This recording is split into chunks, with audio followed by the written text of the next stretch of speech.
Assalamualaikum warahmatullahi wabarakatuh. Kami dari kelompok 2 akan menjelaskan materi tentang bisnis internasional. Bisnis internasional adalah kegiatan bisnis yang dilakukan antar negara yang satu dengan negara lain yang meliputi perdagangan internasional, ekspor dan impor. Yang kedua itu manfaat bisnis internasional.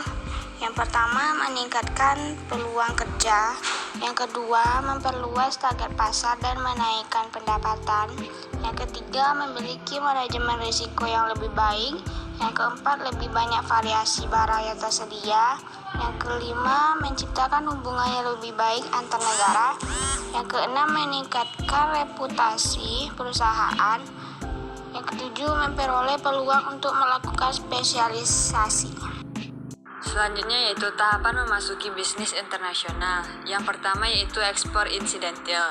Dalam rangka go internasional suatu perusahaan pada umumnya dimulai dari keterlibatan yang paling awal yaitu dengan melakukan ekspor insidental. Yang kedua yaitu ekspor aktif. Tahapan terdahulu itu kemudian dapat berkembang terus dan kemudian terjalin hubungan bisnis yang rutin dan kontinu dan bahkan transaksi tersebut makin lama akan semakin aktif. Yang ketiga, penjualan lisensi. Dalam tahap ini, negara pendatang menjual lisensi atau merek dari produknya kepada negara penerima. Yang keempat, franchising.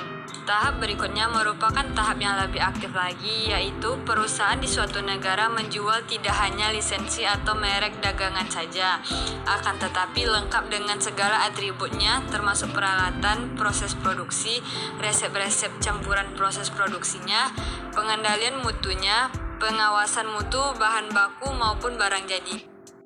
Materi selanjutnya yaitu sistem perdagangan internasional. Pertama, sistem perdagangan internasional bilateral adalah pertukaran barang antara dua negara untuk meningkatkan perdagangan dan investasi. Kedua negara akan mengurangi atau menghilangkan tarif, kuota impor, dan hambatan perdagangan lainnya untuk mendorong perdagangan. Kedua, sistem perdagangan internasional multilateral merupakan sistem perdagangan di mana banyak penjual bertemu banyak pembeli dan tidak saling mengenal. Transaksi ini terjadi di dalam bursa, sehingga seluruh transaksinya otomatis terdaftar di bursa. Poin dari produk multilateral adalah transaksinya terjadi di dalam bursa.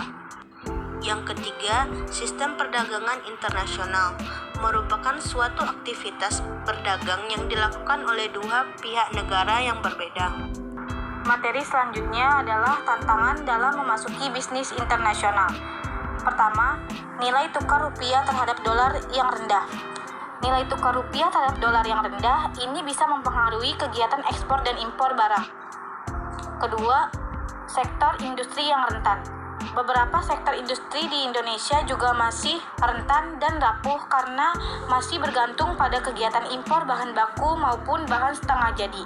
Ketiga, hambatan perdagangan yang meningkat.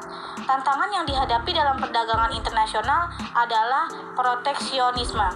Keempat, kesepakatan kerjasama perdagangan.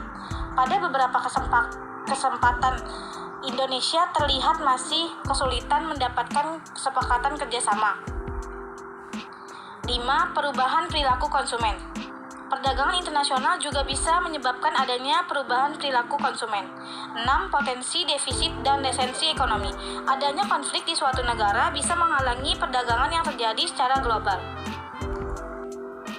Ketujuh, organisasi satu regional. Di beberapa kawasan dunia terdapat organisasi yang berisi negara-negara tertentu seperti ASEAN. 8. Kualitas sumber daya manusia. Sumber daya manusia merupakan salah satu faktor penting yang mendukung proses produksi di berbagai sektor industri. Contoh bisnis internasional antara lain McD, Coca-Cola, Apple, Starbucks, KFC. Itulah penjelasan tentang bisnis internasional. Terima kasih. Assalamualaikum warahmatullahi wabarakatuh.